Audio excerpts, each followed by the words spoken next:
Hello my viewers and welcome back to my channel. Subscribe, tap on the like button and don't forget to be part of the conversation by simply sharing your thoughts in the comment section down below. Now today we look into a compelling journey into the heart of South African solidarity with Palestine. Now our speaker, who is a passionate South African woman, unravels the profound historical ties that bind these nations in their shared struggle for justice and freedom. Dispelling misconceptions, she challenges the notion that support for Palestine is merely political posturing during elections. Instead, she invites us to look into a narrative of enduring connections forged in the crucible of liberation movements. So join me as we explore the deep roots of this relationship, which is woven with the threads of freedom fighters, activists, and a shared history of resilience against oppression. Let's get into the untold stories that illuminate the strength of their enduring alliance. I will be right back, but for now, check out this interesting video. Well, if you think that we act in support of Palestine because of elections this year, you don't know South African history. You don't know the history of liberation and struggle. We didn't meet the Palestinian people on October 8. We've been together in struggle for many decades. The people of Palestine trained the freedom fighters of the liberation movement. This is a relationship of freedom fighters, of activists, of nations that share a history of struggle for justice and freedom. We didn't meet Palestinian people yesterday. This country's leaders, in the course of struggle, led by our then President Oliver Tambo, did something no leaders have done before. Oliver Tambo went throughout the world because at the time we had nothing. All we had was our desire for freedom. He went from country to country worldwide and said, join us in solidarity. Even if you give us a pin to hold up our trousers and our skirts, do something with us in international solidarity. The concept international solidarity was coined through the work of Oliver Tambo as a facet of struggle, as one of the rungs, one of the principles of struggle, that wherever oppression might occur, whichever corner you live in, if you can act in the interest of those who suffer injustice. This principle is one on which we have fought our struggle as the African National Congress. This principle is why we support the people of Cuba, as we believe no people should be denied rights. No people should be sanctioned for no reason. No people should suffer because of their ideology. They pose you no threat. They can do you no harm, but you deny them access to goods.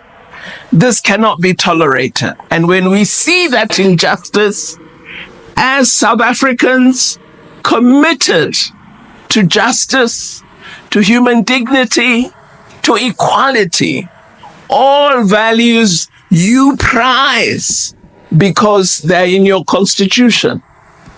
Values that are not just for you, values that apply to all humanity. As a Muslim, this is what I believe, and I'm glad the African National Congress shares those values.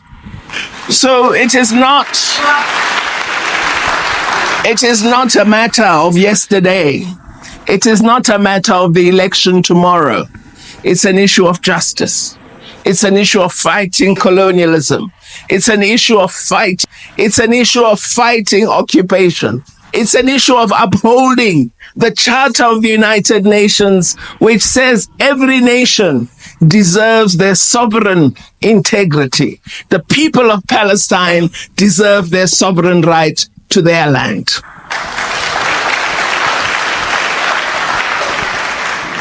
Then,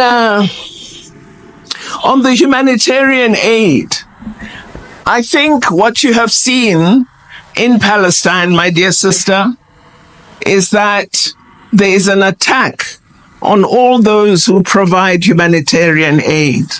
The allegations against the workers of UNRWA, which are allegations that have been made for many years, and where we've not seen a single shred of evidence being provided. This is all an attempt to ensure that the people of Palestine are denied basic goods and services.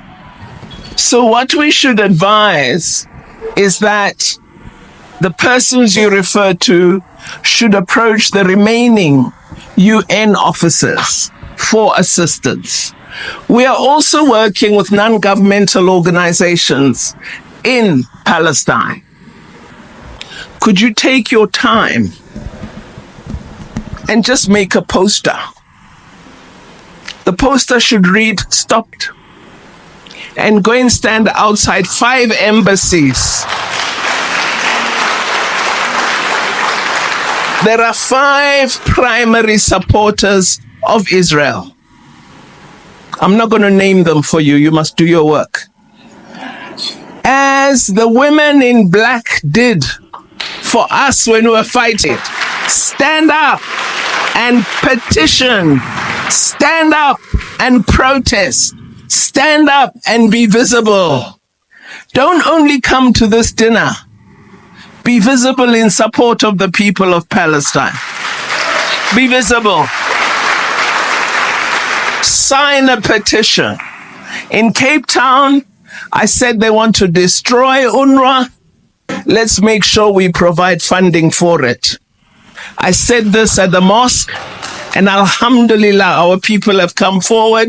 We've got money, we will send it to the comrades. So let us not just be visible in a protest march or in a meeting. Let's just take 10 of us, not many, and we say, today on Monday, for 2 hours, you'll be at this embassy, you'll be at that one, you'll be every day. It pinches that visibility. But our silence allows injustice.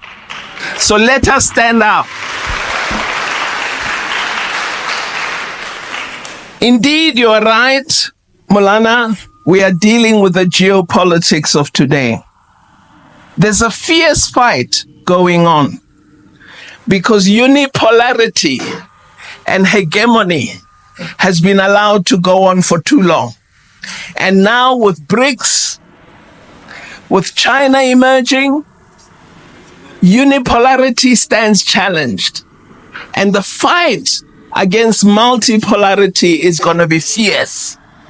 So we need to support organizations that support multilateralism and a world where different ideas can thrive and live side by side. But we are fighting a big geopolitical war. And this is the moment where the South can take its place properly in the global geopolitics. Now, South African support for Palestine lies in a rich tapestry of shared history and unwavering solidarity. Beyond any political motivations, the connection runs deep, intertwining the struggles of two nations fighting for justice and freedom. The South African speaker eloquently addresses the notion that this support is driven by the upcoming elections, emphasizing that the roots of their alliance stretch far beyond recent political landscapes. Now, the connection didn't sprout on a specific date, but was nurtured over decades, woven into the fabric of their collective struggle against oppression. A pivotal point highlighted is the profound role of Palestinian people in training South African freedom fighters during their liberation movement. This intersection of activism and shared experiences lays the foundation for a relationship not merely between nations but among kindred spirits who have faced the harsh realities of fighting for their rights. The essence of this video lies in unraveling this intricate history, exploring the milestones where South Africans and Palestinians worked together on the path of liberation. It's a story of resilience, shared aspirations, and the enduring bonds formed in the crucible of challenging times. Now, the video not only sheds light on the depth of their connection, but also challenges the perception that political events dictate the authenticity of such alliances. The shared experience of resistance against apartheid in South Africa and occupation in Palestine creates a powerful bond that transcends geographical and political boundaries. The historical support extended by the Palestinian people to South African freedom fighters reveals a profound commitment to the global struggle for justice. This exchange of knowledge, strategies, solidarity establishes a unique relationship based on mutual respect and a shared commitment to human rights. Moreover, the South African speaker's emphasis on the long-standing nature of this alliance challenges the idea that political expediency drives their support for Palestine during the election season. It underscores a sustained commitment rooted in principles of justice, echoing the sentiments of Nelson Mandela, who famously stated, "We know too well that our freedom is incomplete without the freedom of the Palestinians." Now, South African support for the Palestinians is not a new phenomenon. For years, its government and civil society have shown unwavering support for the Palestinian cause, despite considerable geographical and cultural differences. Now, South Africa's ruling African National Congress has long compared Israel's policies in Gaza and the West Bank to its own history under the apartheid regime of palm color minority rule, which until 1994 forced blacks to live in specifically designated homelands. These actions remind South Africans of their experiences as black South Africans living under. This is one of the key reasons why South Africans, like people in cities all over the world, have taken to the streets to express their anger and concern at what is taking place in Gaza and the West Bank. South Africa was governed by the apartheid system for decades from 1948 until the early 1990s, with racial segregation and discrimination institutionalized and the palm color minority dominating the country socially, politically, and economically. Israel's occupation and wars on the Palestinian territories and its treatment of the Palestinian people have been linked to the apartheid era in South Africa, which naturally prompted Pretoria to rally behind the Palestinian cause over the decades due to similar struggles. But how far back does Palestinian support in South Africa date back? The African National Congress, ANC, has voiced solidarity with the Palestinian cause as far back as the 1950s and 1960s, as did many African nations. A majority of the continent's nations were European colonies until the early 1960s. The Palestinian Liberation Organization worked with a number of African revolutionary movements. The PLO and the ANC supported each other's causes enthusiastically as they both embarked on an anti-colonial struggle and traded and resistance tactics with each other. A significant event which marked the long-standing friendship between South Africa and Palestine was Yasser Arafat's meeting with Nelson Mandela in Zambia 2 weeks after his release from prison in 1990. Arafat hugged Mandela when he saw him, firmly confirming the solidarity between South Africa and Palestine and their struggle for liberation in the face of it. After his release, the South African anti-icon sported the keffiyeh, an emblematic symbol of Palestinian identity, on many occasions. Now, Mandela and Arafat met multiple times after the former was released and became president of South Africa, and in 1997, Mandela called Arafat an icon.